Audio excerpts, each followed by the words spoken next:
Yo, what's going on, guys? It's Hens with another video. First of all, Merry Christmas to everybody who celebrates it. For those of you who don't, I hope you guys have a great holiday season. So that's the first thing I want to get off here. And then next, we're going to go over the Christmas cards that we got from the free pack.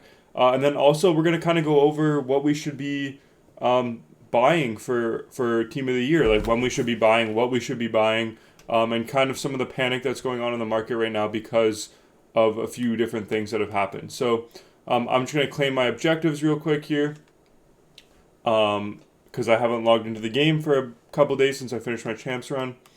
I went 12-8. Shout out to Kush for helping me a little with that. Oop, that's the wrong screen. We're going to open our free player choice pack, and I'm going to kind of go over my thoughts on who's the best and who you guys should pick. So, first of all, there's these guaranteed X Factor player power collectible and at least 1280 plus. Ooh, this pack looks pretty solid, actually.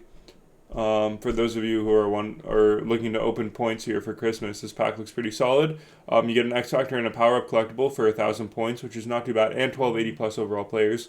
So you get a pretty good chance at a little purple there. So here's our free pack here, and I think there's 6 of them.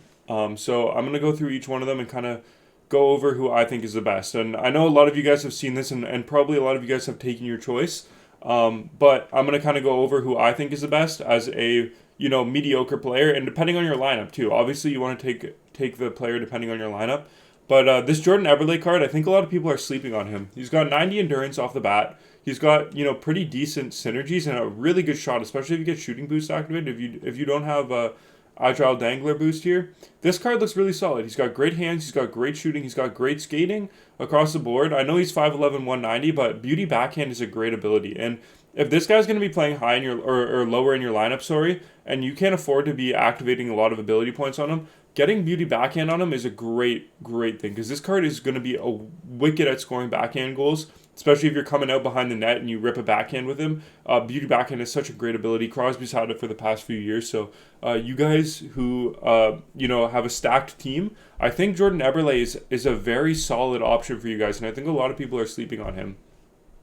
Saku Koivu here. Now, Saku might be the guy who I take. He's got no shooting and no checking, though, which kind of scares me a little bit, and he's kind of light on the puck, too. 90 endurance is nice. 92 speed and acceleration, obviously, is pretty nice. He's got great passing.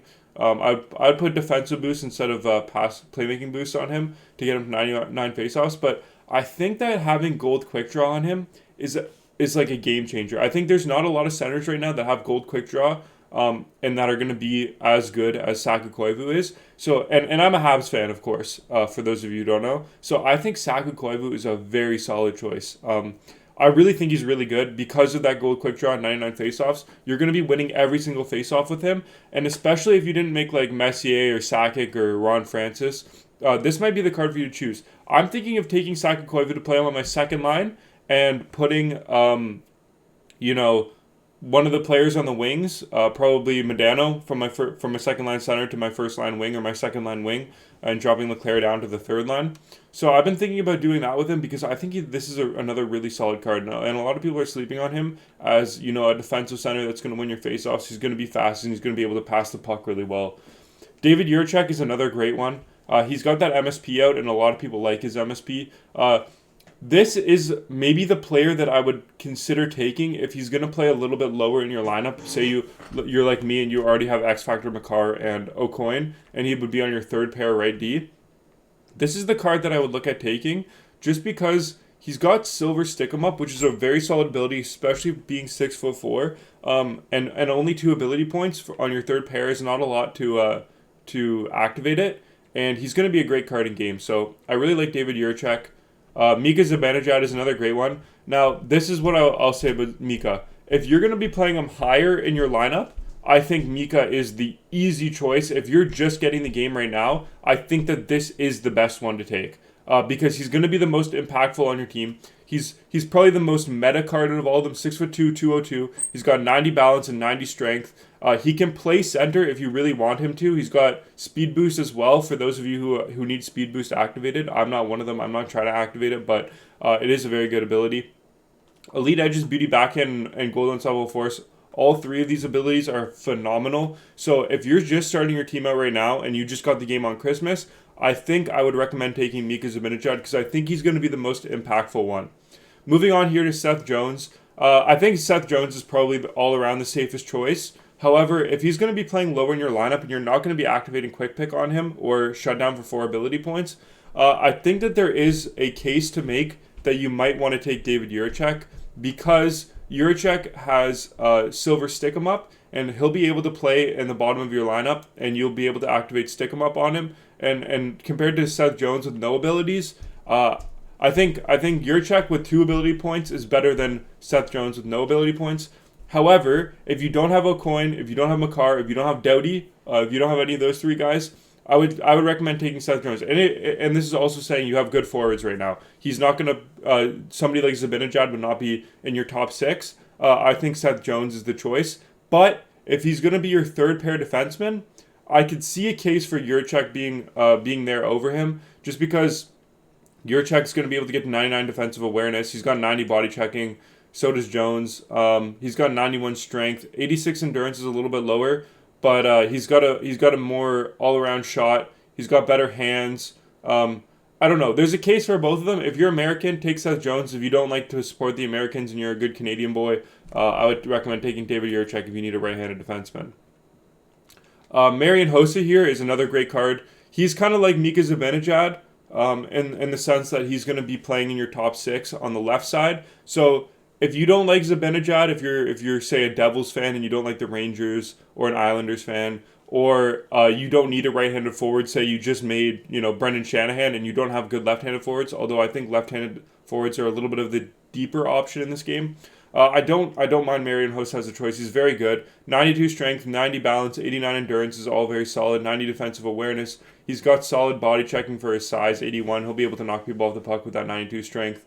And he's also got defensive awareness or defensive boost, which is a very good synergy if you need to get that one activated. Shooting boost is also solid, but I do think shooting boost is one of the most overrated synergies in the game. And then he's also got unstoppable force as silver. His abilities aren't as good as Zibanejad. Zibanejad has the best abilities out of all these cards, I would say. But I do think Marian Hossa is a very solid option. Now, for me right now, I'm stuck between Koivu, Jiricek, and Jones. I don't know who I want to take. As a Habs fan, I think I might take Koivu because my defense for reference is O'Coin, Makar, and then I have Bobby Orr playing right-handed defenseman on my third pair. He's an 85 overall. I got rid of all his power up collectibles. But your third pair doesn't really touch the ice ever. And my top 6 is 3 team builders and Cale Makar. And then on my third pair, I have Quinn Hughes, player of the month, and I have Bobby Orr. So I don't think I need a defenseman, in all honesty. I think if I took a defenseman, he would be gone by team of the year. If I take Saku Koivu or Mika Zibanejad, I think that's going to be a little bit better for my lineup for the longevity, and I don't know who I want to take, or Jordan Eberle, but I'm leaning towards Zibanejad or Saku Koivu. And as a Habs fan, last year, I know I think there was a Habs player in there that I didn't take last year. So I think I'm going to take Saku Koivu. This might not be a popular option, but as a Habs fan, as somebody who's a big fan of Saku Koivu and what he did for the team back when I was a little bit younger, I think I'm going to take Saku Koivu. I don't know if that's a wild option because my centers are pretty stacked right now, and my wingers, my left-handed wingers especially, are kind of a little bit weaker. But I think I'm going to take Saku Koivu because I'm a Habs fan. I really want to take Jones because he would be very solid, but playing on my third pair, realistically, I'm never going to activate Quick Pick. I'm never going to activate Shutdown. He is pretty fast. He is pretty big, but I think come Team of the Year, he would be out of the lineup. So with that being said, as a Habs fan, I've decided to take Saku Koivu. That is my choice. I don't think he's the best choice, but I think he's a fun choice for me, and he'll fit my team the best. Now, moving over to Fodder, what are we going to do with Fodder? They've released a whole bunch of packs, and I'm assuming that they're going to be releasing a little bit more packs throughout the year. I don't need any more X Factors personally. I have so many that I could reroll, and I have a reroll open on Wednesday, I believe, at 5 p.m., so I'll be doing that. But that X Factor pack is pretty good. But if we head over to the store here, I'm pretty sure across the board right now, Fodder is pretty down bad because people are opening their Christmas gifts and getting some Fodder stuff. So I know 84s were about 8,000 coins yesterday. I know it's earlier in the morning right now, so they might be a little bit lower. yeah, there's tons up for 7.58K. These are great buys right now. I would just say if you have coins left and you haven't already loaded up on fodder like I have, I would absolutely load up on fodder, the lower overall cards, 83s, 84s, because those are going to be the ones that are packed the most. 87s, I was buying at like 38K before I made that video the other day. If they're under 40K, I think they're a solid buy. Oh, there's tons of them under 40K. This one's expiring at 36K. These are great buys right now. 87s and then 83s and 84s is where I'd be looking. They're under 38K right now, so yeah, right now is when you're going to be wanting to buy fodder if you're going to be saving up for Team of the Year. Henry Richard for 37K is not a bad option at all, but I'm going to probably buy up some 84s right now. That's where I think the value's at, or 83s even. 84s were what, 7.5, so 83s at 3.5K, 3.6K are probably going to be good options. None at 3.5, maybe 3.7. Yeah, there's a ton up at 3.7. So I'm probably going to buy 84s if I'm going to be honest here. For, snipe a few of them with my remaining 40K here. But yeah, with that being said, that's what I would recommend you guys do. That's who I'd recommend you guys take depending on your team situation. I hope you guys all have a very Merry Christmas, very good holidays. I won't be uploading any more videos until at least the 27th. So yeah, with that being said, thank you guys all so much for watching this video. I greatly appreciate it, and I will see you in the next one. Bye, guys.